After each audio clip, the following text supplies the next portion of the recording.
সারাদিন সংসারের কাজটা যখন আমাদেরই করতে হবে, তাই একটু পরিশ্রম যদি কমিয়ে নিতে পারি সারাদিনের কাজের থেকে, নিজেদের জন্য বেশ খানিকটা সময় বের করে নিতে পারি, সেক্ষেত্রে তো আমাদেরই ভালো হবে, তাই কি নয়? কাজগুলোকে সুন্দর মতো গুছিয়ে করতে গেলে জানতে হবে ছোট ছোট টিপস। আর আজকে সেই রকমই বেশ কিছু টিপস তোমাদের সাথে শেয়ার করব, যেই টিপস গুলো দেখলে আমাদের সংসারের কাজগুলো হয়ে যাবে অনেকটাই সোজা, বেঁচে যাবে সময়, পরিশ্রম, মাসিক বেশ কিছুটা খরচও।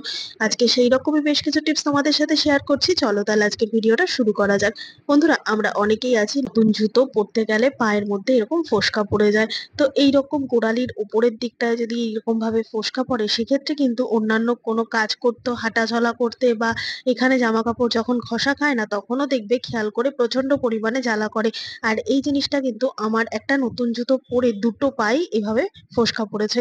তো এই ফোস্কাটা আমি কিন্তু মাত্র ৩ থেকে ৪ দিনের মধ্যেই সারিয়ে তুলতে পেরেছি, কোনো রকম ডাক্তারের কোনো রকম মেডিসিন ছাড়া। তো কি মেডিসিন তোমাদের সাথে শেয়ার করব, আর এই মেডিসিনটা কিন্তু তোমরা ঘরেই ফ্রি অফ কস্টে বানিয়ে নিতে পারবে, আর প্রত্যেকের জন্য অ্যাপ্লিকেবল হবে, যেহেতু কোনো রকম কেমিক্যাল বা কোনো কিছু নেই। তার জন্য এখানে আমি একটা পাত্রের মধ্যে খুব সামান্য পরিমাণ একটুখানি টুথপেস্ট নিয়েছি, ঘরে থাকা যে কোনো কালার হোয়াইট টুথপেস্ট, আর একটুখানি নিয়ে নেবে রান্নার হলুদ।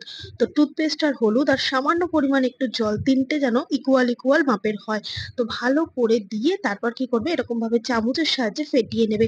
আর এই কাজটা যখন করবে না, তখন হাতটাকে যেন ভালো মতো পরিষ্কার করে ধুয়ে নেওয়া হয়। তো ভালো মতো চামচের সাহায্যে ফেটিয়ে নিলাম, যাতে কোনো রকম লাম্পস না থাকে।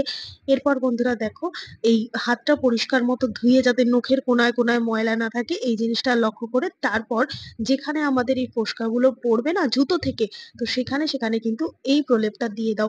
যেহেতু এর মধ্যে হলুদ রয়েছে, এটা কিন্তু আমাদের যে কোনো ধরনের ইনফেকশন কমাতে সাহায্য করে, যেহেতু এর মধ্যে অ্যান্টি ফাঙ্গাল গুণ রয়েছে। আর কলগেটটা কিন্তু দারুণ একটা মিন্ট ফ্লেভার দেবে, খুব ভেতর থেকে একটা ঠান্ডা অনুভব হবে। এইভাবে 2 থেকে 3 দিন দিয়ে তোমরা নিজেরাই রেজাল্ট পাবে। যেই জুতো পরে তোমাদের হাঁটতে অসুবিধা হচ্ছিল, সেই জুতোটা পরে আর কোনো রকম হাঁটতেও অসুবিধা হবে না। ফোস্কা পড়লে তো রেমেডি আছে। ভালো লাগলে টিপসটা লাইক করো, দেখে নাও পরের টিপস। লবণ যখন আমরা বাজার থেকে কিনে নিয়ে আসি, কিনে নিয়ে আসার পরে কিন্তু সেই প্যাকেট থেকেই রান্নায় ব্যবহার করি না, তার জন্য একটা কন্টেনারের মধ্যে প্রথমে লবণটাকে ঢেলে রাখি। যেহেতু বর্ষাকাল, তাই খুব সহজে লবণের মধ্যে ময়েশ্চার চলে আসতে পারে। আর এই ময়েশ্চারটাকে কিভাবে আমরা ঠিকঠাক করব, বা লবণটাকে কিভাবে আমরা ড্রাই করব, কেননা রান্নার লবণে যদি জল কেটে যায়, তাহলে কিন্তু সেই লবণ আমাদের আর ব্যবহার করা যায় না। বিশেষ করে বর্ষাকালে কিন্তু খুব তাড়াতাড়ি লবণ নষ্ট হয়ে যায়। তো এবার থেকে যখনই আমরা বাজার থেকে লবণ কিনে আনবো, কিনে আনার পর এই ছোট্ট কাজটা করতে হবে। তাহলে লবণের মধ্যে কিন্তু আর কোনো রকম ময়েশ্চার আসবে না। লবণ ভালো থাকবে। এখানে আমি বেশ খানিকটা লবণ হাতের মধ্যে নিয়ে তোমাদেরকে দেখালাম। একদম কিন্তু দেখতে পাচ্ছ, লবণ কিন্তু হাতের মধ্যেই লেগে রয়েছে। একটু কিন্তু ভেজা ভেজা ভাব রয়েছে। তো এই পর্যায়ে একটা ছোট্ট কাপড়ের মধ্যে আমি একটুখানি চাল নিলাম। প্রত্যেকদিন রান্নায় যে চাল ব্যবহার করি, সেই চাল এরকম ভাবে কাপড়টা মুড়ে আমি একটা পুটলি বানিয়ে নিলাম। এরপর বন্ধুরা, এই কাপড়টাকে আমি কি করব, এই লবণের কৌটোর মধ্যে রেখে দেবো। সারা বছর এইরকম ভাবে যদি লবণের কৌটোতে একটুখানি চাল রাখতে পারো কাপড়ের পুটলির মধ্যে, তাহলে সারা বছর লবণ ভালো থাকবে। কোনো রকম লবণের মধ্যে জলীয় ভাব আসবে না। আর খুব তাড়াতাড়ি যদিও বা জলীয় ভাব আসে, চালটা কিন্তু সমস্ত লবণের জলটাকে অ্যাবজর্ব করে নেবে, ফলে লবণটা অনেকদিন পর্যন্ত ফ্রেশ থাকবে। তো আশা করছি এই ছোট্ট টিপসটা কাজে দেবে। ভালো লাগলে প্রত্যেক মহিলার সাথে শেয়ার করে দেবে। চলো দেখে নাও পরের টিপস। বন্ধুরা, এখানে আমি নিয়ে নিয়েছি জলের বোতলের ঢাকনা, ওষুধের ঢাকনা। তোমরা যে কোনো ঢাকনা নিতে পারো। দারুণ একটা অর্গানাইজার তৈরি করব, সম্পূর্ণ ভিডিওটা দেখলেই তোমরা বুঝতে পারবে। তো এখানে আমি জলের বোতলের ঢাকনাগুলো রেখে এরকম একটা ওষুধের ঢাকনায় নিয়ে নিলাম। যা হোক, কোনো একটা ফেলে দেওয়া ঢাকনাকে কিন্তু এই কাজে ব্যবহার করে নিতে পারো। শুকনো করে মুছে নিলাম, যাতে কোনো রকম ওষুধ বা কোনো জল টল না লেগে থাকে। তারপর দেখো বন্ধুরা, আমি গ্যাস জ্বালিয়ে দিয়েছি। আর এবার গ্যাসের ওপর একটা মোটা এই যে লোহার পেরেকগুলো হয় না, সেই পেরেকগুলো গরম করে নেবো। তোমাদের কাছে যদি স্ক্রু ড্রাইভার বা মোটা এরকম লোহার কোনো কিছু থাকে, সেটাকে গরম করে নেবে। গরম করে নেওয়ার পর এই যে দেখো, এই যে ছোট ঢাকনাটা নিয়েছিলাম ওষুধের, এই ঢাকনাটাকে কিন্তু আস্তে আস্তে এরকম ছিদ্র করে দেবো। খুব সরু একটা ছিদ্র করলে হবে না, হালকা একটু মোটা এরকম একটা ছিদ্র করে নিতে হবে। পেরেকটা যেরকম মোটা হবে, ঠিক সেরকমই একটুখানি ছিদ্র আমি এখানে করে নেবো। তো বন্ধুরা, তোমরা অবাক হয়ে যাবে যে ঘরে বসে সুন্দর মতো ফেলে দেওয়া একটা জিনিস আমাদেরকে দিয়ে ফ্রি অফ কস্টে সুন্দর মতো এত সুন্দর মতো একটা জিনিস আমরা তৈরি করে নিতে পারলাম। হ্যাঁ বন্ধুরা, দেখতে পাচ্ছ এখানে কিন্তু আমি ছিদ্রটা করে নিয়েছি। আর ছিদ্রটা কিন্তু দুপাশে করিনি, এক পাশেই করেছি। আর নিয়ে নিয়েছি এরকম একটা রাবার ব্যান্ড। রাবার ব্যান্ড হোক বা কোনো রকম দড়ি হোক তোমরা এক্ষেত্রে নিয়ে নেবে। তো রাবার ব্যান্ডটাকে কি করব, এই ছিদ্র থেকে আস্তে আস্তে এভাবে ঢুকিয়ে দিয়ে উল্টো দিক থেকে এভাবে হালকা করে টান মারবো, তাতে কিন্তু এই রাবার ব্যান্ডটা এই ছিদ্রের মধ্যে ঢুকে যাবে। এরপর ঢাকনার মধ্যে যে রাবার ব্যান্ডের অংশটুকু রয়েছে তার মধ্যে একটা গিঁট মেরে নাও, যাতে খুব সহজে না উল্টো দিক থেকে টান মারলে রাবার ব্যান্ডটা খুলে আসে। এরপর দেখো বন্ধুরা, আমাদের বাড়িতে যে পর্দা রয়েছে সেই পর্দার মধ্যে কিন্তু একটা টেপ লাগানো থাকে। অনেক সময় হয় টেপের ভেলকোটা হালকা হয়ে যায় বা হয়তো এটা খুলে গেল। এই পর্যায়ে পর্দাটাকে কিভাবে আমরা সুন্দর মতো ছোট করে গুছিয়ে রাখবো, তার জন্যই কিন্তু এই অর্গানাইজারটা তৈরি করলাম। এইভাবে পর্দাটাকে ছোট্ট করে কুচি ধরে নাও, তারপর এক সাইড থেকে এইভাবে এই বোতলের ঢাকনার এই অংশটাকে রেখে পিছন দিক থেকে রাবার ব্যান্ডটাকে ঘুরিয়ে নিয়ে এসে আস্তে করে তোমরা এই ঢাকনার মধ্যে এইভাবে উল্টো দিক থেকে রাবার ব্যান্ডটাকে ঢুকিয়ে দেবে। দেখবে বন্ধুরা, দারুণ সুন্দর কিন্তু একটা পর্দা অর্গানাইজার আমরা তৈরি করে নিতে পারবো ফ্রি অফ কস্টে ফেলে দেওয়া একটা জিনিস দিয়ে। তো এইভাবে যদি সুন্দর মতো আমরা পর্দাটাকে গুছিয়ে রাখতে পারি, দেখতে তো সুন্দর লাগবেই, সাথে কিন্তু আমাদের বেশ খানিকটা খরচাও বাঁচলো। ভাল লাগলে লাইক করো। দেখে নাও পরের টিপস। এখানে আমি নিয়ে নিয়েছি কফি। আর কফি কিন্তু আমরা সারা বছরই কম বেশি খেয়ে থাকি, কিন্তু দেখো বন্ধুরা, কফি যে শুধুমাত্র খাওয়ার কাজে ব্যবহার করব তা কিন্তু নয়। বাড়িতে অনেক সময় হয় জমাট বাঁধা কফি থাকে, সেক্ষেত্রে কিন্তু ফেলে দিতে হয় বা এক্সপায়ারি ডেট কফি হয়ে যায়। সেক্ষেত্রে কিন্তু এই কাজটা করে নিতে পারো। এছাড়াও বাজার থেকে খুব কম দামে কফি কিনে এনেও কিন্তু খাওয়ার কাজে যখন আমরা ব্যবহার করব, তখন কিন্তু এই কাজটা খুব সামান্য পরিমাণ এই কফি দিয়ে করে নিতে পারবো। এর জন্য এক ছোট টুকরো কাগজের মধ্যে আমি একটুখানি কফি নিয়ে নিলাম আর একটুখানি চাল নিয়ে নেবো। চালটা হচ্ছে প্রত্যেকদিন ভাত রান্নার জন্য যে চাল নিই সেই চালই এখানে নিয়েছি। তারপর কাগজের মুখটা এভাবে বন্ধ করে আমরা কিন্তু ডিরেক্ট রাখবো না, এরকম একটা যে কোনো ভাঙা পাত্র বা ওয়েস্টেজ কোনো এরকম ছোট ধরনের বাটি এগুলোতে রাখবো। তো কোথায় রাখবো বন্ধুরা, বর্ষাকালে কিন্তু জামা কাপড়ের মধ্যে কেমন একটা ভিজে স্যাঁতস্যাঁতে গন্ধ হয়ে যায় আলমারির মধ্যে রাখা সত্ত্বেও।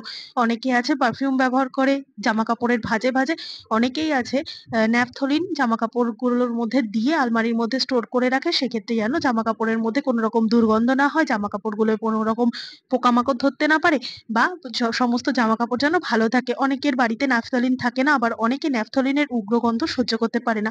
তারা কি করবে, এই যে পুটুলিটা বানালাম না, এই পুটলিটা কিন্তু আলমারির যে কোনো এক কোণায় এইভাবে রেখে দাও। তাতে কি হবে, জামা কাপড়ের মধ্যে একটা সুগন্ধ থাকবে, কোনো জামা কাপড়ের মধ্যে হার্ডি কোনো গন্ধ থাকবে না, যেটা কিনা ন্যাপথলিনের গন্ধ হয়। আর সমস্ত জামা কাপড়কে কিন্তু পোকামাকড় মুক্ত রাখবে, প্লাস ভালো রাখতে সাহায্য করবে এই পুটলিটা। এবার তোমরা বলতে পারো এই দুটো জিনিস কিভাবে কাজ দেবে। বন্ধুরা, কফির যে একটা উগ্র গন্ধ, সেই গন্ধ কোনো রকম জামা কাপড়ের মধ্যে পোকামাকড় বসতে দেবে না। আর চালটা কিন্তু সমস্ত আলমারিটাকে ড্রাই রাখতে সাহায্য করবে, কোনো রকম ভাবে জলীয় বা কোনো রকম ভাবে ভেজা কোনো গন্ধকে অ্যাবজর্ব করে নেবে। টিপসটা ভালো লাগলে প্রত্যেকের সাথে শেয়ার করো। চলো দেখে নাও পরের টিপস।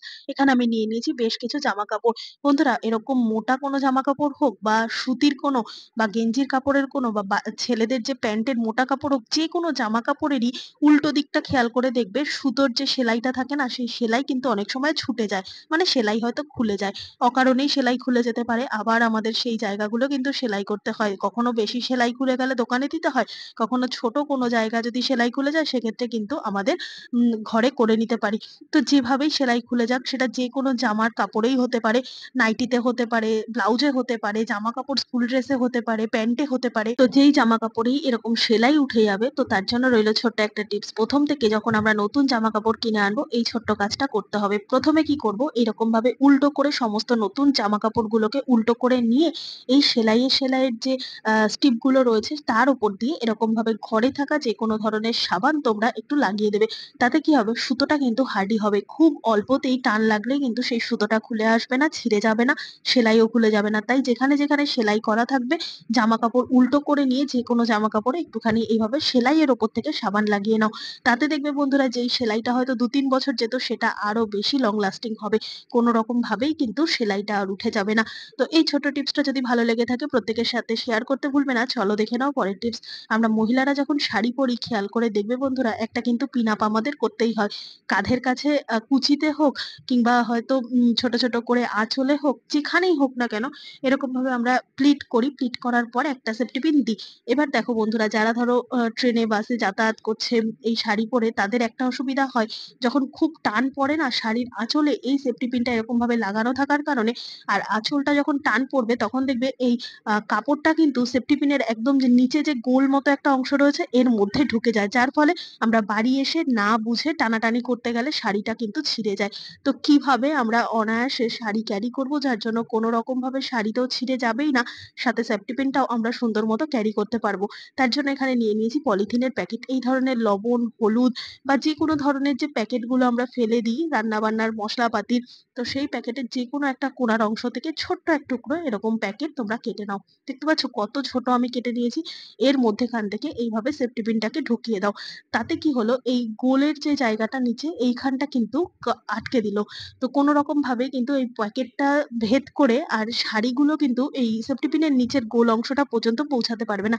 এরপর যদি তোমরা প্লিট করো বা শাড়ির যেকোনো জায়গায় সেফটি পিন ব্যবহার করো, যতই টানাটানি আঁচলে কুচিতে হোক না কেন, কোনো রকম ভাবে দেখবে এই নিচটা কিন্তু গোলের জায়গাটায় ঢুকে যাবে না। আর গোলের জায়গাটায় কাপড়, শাড়ি, সুতো এগুলো ঢুকে না গেলে কিন্তু টান পড়লেও শাড়ি একেবারে ছিঁড়ে যাবে না। শাড়ি পরার সময় নানান রকম সমস্যা হলে এই টিপসটা কিন্তু ফলো করতেই পারো। প্রত্যেক মহিলার সাথে শেয়ার করতে ভুলো না। চলো দেখে নাও পরের টিপস। ধরো আমরা প্রত্যেক মহিলারাই শাড়ি পরে থাকি, কিন্তু শাড়িগুলো যখন কোনোভাবে কালার ফেড হয়ে যায় বা নষ্ট হয়ে যায়, হয়তো বা ভেতরের পোর্শনে এমন ভাবে ছিঁড়ে গেল, এই শাড়িটা কিন্তু যতই ভালো থাকুক না কেন আর পরা সম্ভব হয় না।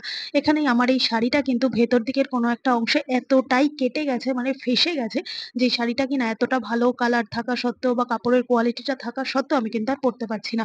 তো এইভাবে যদি আমাদের কোনো শাড়ি বাতিল হয়ে যায়, বাতিল হয়ে যাওয়ার শাড়িগুলোকে কিন্তু আর একভাবে রেখে দেবো না বা কাউকে দিয়েও দেবো না বা ফেলেও দেবো না। আমরা কিন্তু দারুণ একটা জিনিস তৈরি করে নিতে পারবো, যেটা কিনা করার জন্য আমাদের কোনো রকম কাটাকাটি, সেলাই বা কোনো কিছুর দরকার পড়বে না।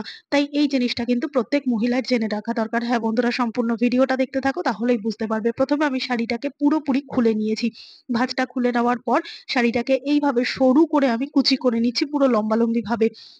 এখানে কিন্তু কোনো রকম প্লিট করার দরকার নেই। ঠিক যেরকম ভাবে শাড়ির আঁচল বা কুচি প্লিট করে না, ওরকম করার দরকার নেই। নরমালি এরকম লম্বা করে একটুখানি পেঁচিয়ে নেবে। এরপর বন্ধুরা, শাড়ির আঁচল আর হচ্ছে কোলের দিকটা, মানে দুটো যে অংশ থাকে শাড়ির একদম ফার্স্ট আর লাস্টের, সেই দুটো অংশকে এরকম ভাবে তোমরা একই জায়গায় ধরে নাও। মানে শাড়িটাকে মাঝ বরাবর লম্বালম্বি করে এভাবে ভাঁজ করে দুটো মাথা একসাথে করে নাও। এরপর দুটো মাথাকে আস্তে আস্তে এভাবে মোড়াতে থাকো।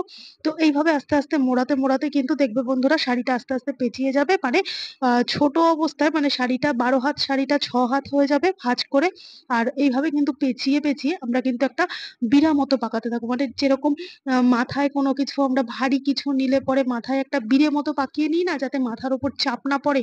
আবার অনেক সময় দেখা যায় দইয়ের হাঁড়ি বসানোর জন্য নিচে একটা স্ট্যান্ড মতো থাকে। তো এই বিড়েটা কিন্তু ঠিক এরকম ভাবে পেঁচিয়ে পেঁচিয়ে করতে হয়। তো কাপড়টাকেও কিন্তু ঠিক এরকম ভাবে পেঁচিয়ে পেঁচিয়ে করবে। পেঁচিয়ে পেঁচিয়ে করে মধ্যেখানের যে ফাঁক অংশটা রয়েছে, এটাকে কিন্তু ফাঁকা রাখতে হবে। মানে একদম প্রথম যেখান থেকে পেঁচানোটা শুরু হয়েছিল ঠিক সেই জায়গাটা কিন্তু একটুখানি ফাঁক রাখতে হবে। আর লাস্টের মাথার দিকের অংশটা কিন্তু এইভাবে আটকে রাখতে হবে।